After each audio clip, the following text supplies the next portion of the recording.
ونحن على ما قال ربنا وخالقنا ورازقنا وولي النعمة علينا من الشاهدين والشاكرين. اللهم انفعنا بالقرآن وأمنا بالغفران واجمعنا على الإيمان وتولنا بالإحسان.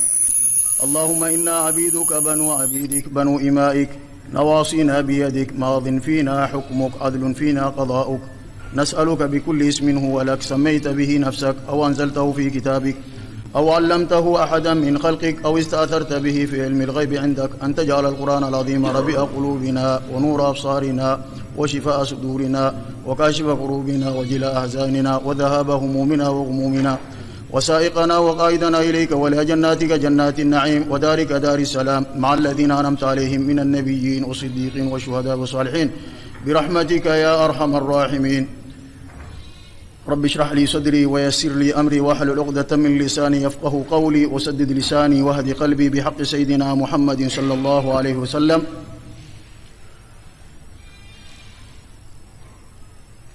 وبإسناده في قوله تعالى: أعوذ بالله من الشيطان الرجيم: الأعراب أشد كفرا ونفاقا وأجدر أن لا يعلموا حدود ما أنزل الله على رسوله والله عليم حكيم. الحمد لله.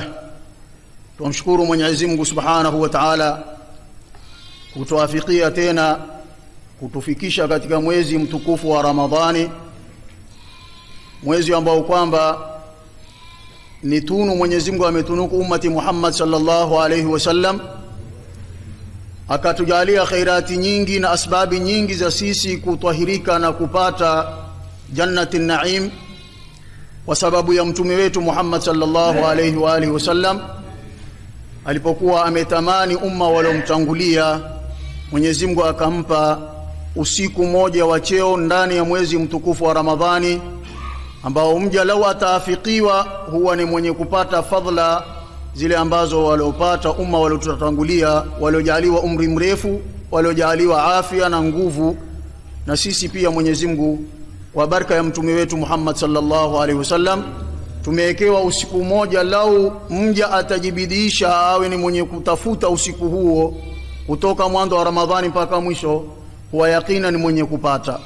Alhamdulillah, tumejaliwa tena tukiwa tuna uhai wetu, imani yetu, na leo tumedirikana katika khitami ndani ya huu msikiti wetu mtukufu wa Riyadha mbele ya shekhe letu, kiongozi wetu. Mwenyezi Mungu atubakishie na ampe umri mrefu wenye afya na taufiki na kabuli.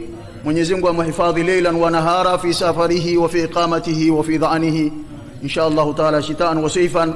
Rabbi amjalie uhai na uzima, azidi kunufaisha umma wa Kiislamu, na Mola amtahirishe kutokamana na kila aina ya udhia na makero.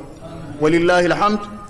Tuko mbele yake ni kutabaruku, sisi hatuwezi kutafsiri, bali ni amri tumepewa, tupapase kisha tumwatie yeye. Lengo na shabaha ya umma huu kuhudhuria ni kumsikiza yeye. Kwa hivyo usije ukaondoka na kiu na ilhali umepata maji ya kukata kiu.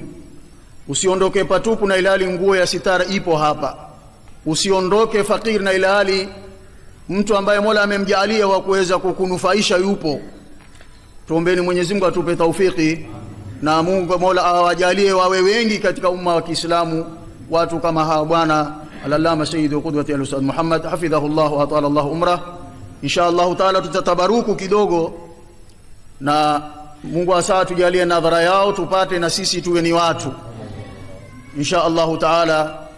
Mja ukijaliwa nadhara kutoka kwa mabwana wakubwa au dua moja tu ukijaliwa na mtu mwema, basi wewe waweza ukatoka katika safaa ukaingia katika daraja za juu. Dua za watu wema ndio zenye kunufaisha. Mara moja mtu mwema akikuombea, hasa watu wa hadhara ya ilahia wenye yaqini, akikuombea dua moja tu dogo tu, basi hukujalia na wewe ukawa ni mtu.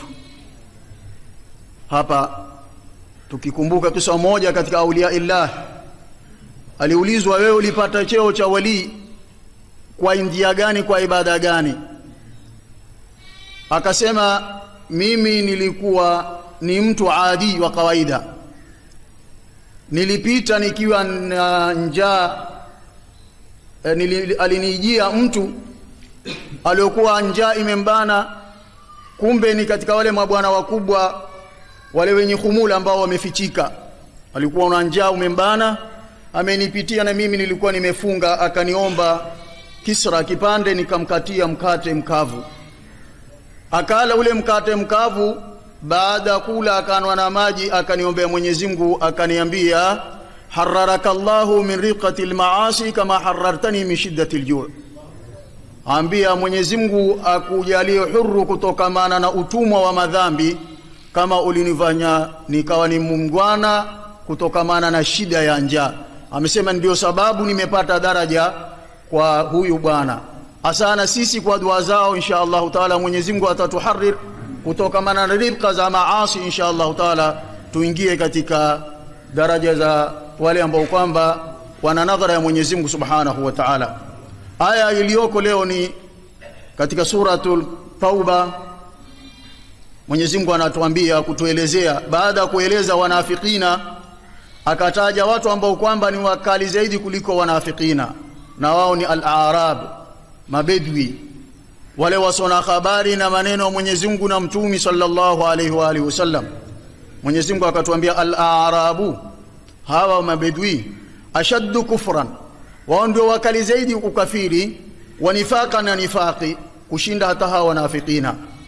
Wajdaru an la ya'lamu hududa ma anzala Allah, na wao ni aidar, ni wenye haki zaidi kule kutojua hudud, mipaka ya Mwenyezi Mungu aliyoteremsha ala rasulihi, juu ya mtumi wake. Wallahu, na Mwenyezi Mungu alimun, ni mjuzi wa waja wake wote, anawaelewa. Hakim, ni mwenye hikma katika kazi yake jalla jalaluhu wa ta'ala fi ulah.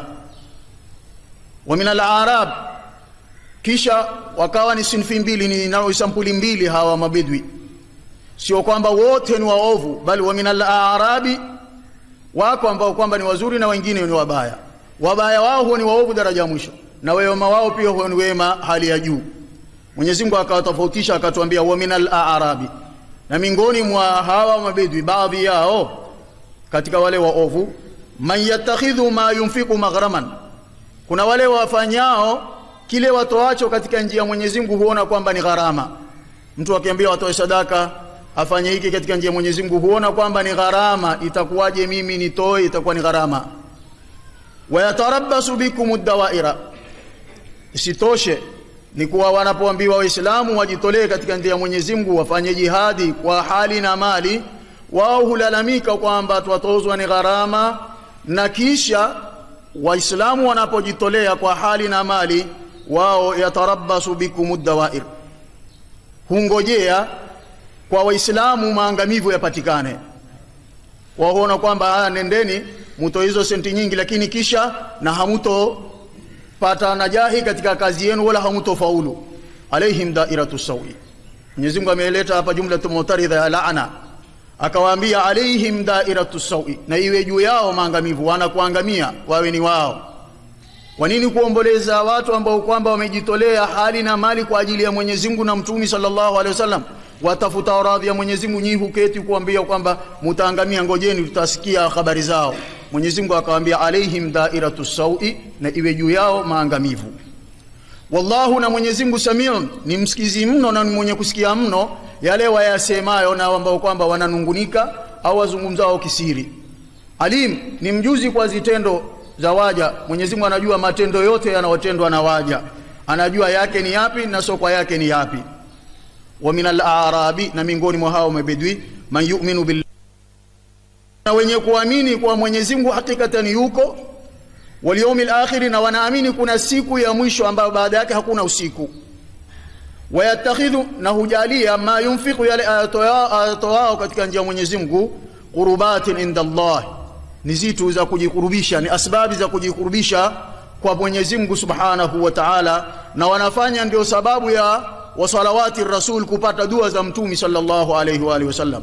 Ala, Mwenyezi Mungu asema jueni na mutanabahi, innaha qurbatun lahum, hakika hicho walichokitoa au hizo qurbati na salawati, mtu akipata ndio amepata qurba, kitu cha kumkurubisha kwa Mwenyezi Mungu subhanahu wa ta'ala.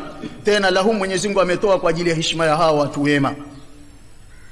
wale ambao kwamba wenye kuomboleza waislamu Mwenyezi Mungu aliwalaani, na hawa ambao kwamba wamejitolea kwa ajili ya Mwenyezi Mungu kutaka radhi ya Mwenyezi Mungu na kuwa ni qurba, Mwenyezi Mungu amewatolea ushahidi na kuwapasishia kwamba la innaha qurbatun, hakika hiyo ndio qurba lahum, kwa ajili yao. Sayudkhiluhumullah, maadamu wameshapata qurba kwa Mwenyezi Mungu, sayudkhiluhumullah, atakuja kuwatia wao Mwenyezi Mungu fi rahmatihi, ndani ya rehema yake. Inna Allah, hakika Mwenyezi Mungu, ghafurun, ni mwenye kusamehe mno, rahim, ni mwenye sikitiko mno, jalla jalaluhu wa ta'ala fi ula.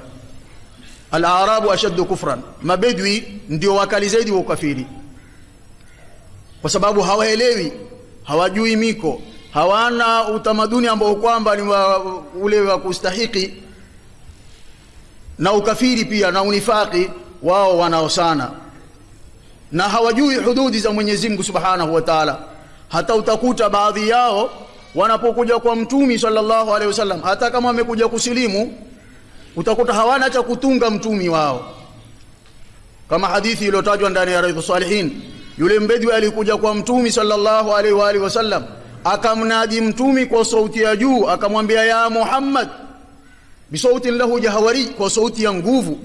Maswahaba akaambia udhu min sautika, eka sauti chini, wewe uko mbele ya Mtume sallallahu alaihi wasallam, kwa sababu Qur'ani imeshateremka, yeye hana habari na hududi za Mwenyezi Mungu. Tumeambiwa tukiwa mbele ya Mwenyezi Mungu na Mtume tuweke sauti chini. Kwa kuwa ni mbedwi, hakujali yeye wala hakujua na hakutaka kusikia, alipoambiwa eka sauti chini akasema sieki, na akampigia kuke tena, akamwita Mtume kwa sauti ya juu, akamwambia ya Muhammad. Mtume akamjibu vile vile kwa sauti ya nguvu, kuonyesha kwamba wao ni watu ambao kwamba hawana hudud, hawajui miko wala hawajui sheria, hawajui mkubwa nani, hawajui mwenye heshima nani, hawajui. Wao wakija huenda vile wanawajuavo wao, kwa sababu ni watu wameishi na wanyama, wameishi kule katika hali ambayo kwamba ni abadia. Kwa hivyo Mwenyezi Mungu akatuambia kwamba al-a'rabu ashaddu kufran wa nifaqa, na ni makosa hapa. Kuna baadhi ya watu utasikia wakitukana Waarabu, wakisema kwamba Waarabu wametajwa ndani ya Qur'ani. Qur'ani yenyewe imewapasisha kwamba ni wanafiki na ni makafiri. Al-Arabu ni watu waliotoka badiani, hata kama ni kabila yako Sheikh. Usitukane Waarabu. Waarabu kuna Mtume sallallahu alaihi wasallam, bughdul arabi nifaq. Mtume atuambia kutukia Waarabu ni unifaqi, usichanganye Waarabu wote. Hapa waliotajwa ni watu wa badia, al-Arab ambedwi, si Waarabu. Ashaddu kufran, ndio wakali zaidi wa ukafiri na unifaqi, na wajdaru alla ya'lamu hududa ma anzala Allah, na ndio ambao kwamba wameelekea zaidi kutoelewa hudud zile ambazo ameziweka Mwenyezi Mungu na Mtume sallallahu alaihi wasallam. Hawana sheria wao, walikidhulumiana, mnyonge huonewa, wanawake hawana haki, huishi yani maisha ambayo kwamba mbali na za Mwenyezi Mungu Subhanahu wa Ta'ala na Mtume sallallahu alaihi wasallam. Wallahu, yeye Mwenyezi Mungu Allah ndio lafdhul jalala. Tunawaambia kwamba Mwenyezi Mungu katika majina yake yote 99 hii ndio imeitwa ni lafdhul jalala, na amejitokeza hapa kwa lafdhul jalala kwamba yeye Allah Subhanahu wa Ta'ala muabudiwa wa haki, ndio alim, mjuzi wa kila kitu. Mwenyezi Mungu ajua kila kitu, ya'lamu sirra wa akhfa, ajua siri iliyofichika zaidi ya siri, utakayokuyawaza, yatakayokuja baada ya sinini zitakazokuja, Mwenyezi Mungu ajua yote jalla jalalu. Hakimun, na tena una hikma, anapoweka kitu Mwenyezi Mungu huweka mahala pake. Kila kitu Mwenyezi Mungu ameweka kwa hikma. Haiwezekani maneno ya Mwenyezi Mungu yaende kinyume, wala hukumu wala amri ya Mwenyezi Mungu kwenda kinyume. Mwenyezi Mungu upangapo jambo kupanga kwa hikma yake. Qur'ani ni kitabu cha Mwenyezi Mungu, ni maneno yake jalla jalaluhu wa ta'ala fi ula, yanakwenda sambamba, hayaendi kinyume. Aya ya mbele ikaenda kinyume na aya ya nyuma, wala aya haiendi kinyume mwanzo na mwisho. Utakuta zimeenda msimamo mmoja, mfumo mmoja, haukhalifiani qattu. Ule mbedwi aliingia msikitini, aliposilimu ameketi, akamsikia alimamu Shaabi akisoma al-Qur'ani al-Karim, aya ya as-sariqu was-sariqatu faqtaw aydiyahuma jazaa'an bima kasaba. Aya ya mwisho imekoma wallahu azizun hakim. Alimamu Shaabi akaghafilika akasoma wallahu ghafurur rahim. Mbedwi alitingisa kitu akamwambia kalamu man hadha, maneno ya nani haya usoma? Akaambia ni kalamullah. Akaambia ni kama ni kalamullah fa'id, hebu irudie. Alipoirudia Imam Shabi akaghafilika, asitanabah, akarudia akasoma tena wallahu ghafurun rahim. Mbedwi akaambia la, kama ni maneno ya Mungu haiwezekani, irudie tena. Ndio akatanabah Imam Shabi akasoma wallahu ghafurun rahim. Mbedwi wallahu azizun hakim. Mbedwi akatingisa kitu akaambia naam azza fa hakam, amekuwa ni aziz mwenye nguvu, ndio akatoa hukumu akatwe mkono. Vipi Mwenyezi Mungu atoe amri akatwe mtu mkono kisha hapo asimame ajigambe kwamba yeye ni mwenye kusamehe mno, mwenye sikitiko? Siangali msamehe huyo aliyojepa? Kwa sababu Qur'ani maneno ya Mwenyezi Mungu yana hikma, haya khalifiani. Kwa hivyo tutabaruku Mwenyezi Mungu Subhanahu wa Ta'ala atujalie na sisi ya Rabbal Alamin tuwe ni wenye kuelewa kitabu cha Mwenyezi Mungu, na Mungu atupe taufiki ya kuandama yale yalomo ndani ya kitabu cha Mwenyezi Mungu Subhanahu wa Ta'ala. Mimi nitakomea hapa, wallahu wa rasuluhu a'lamu bisawab.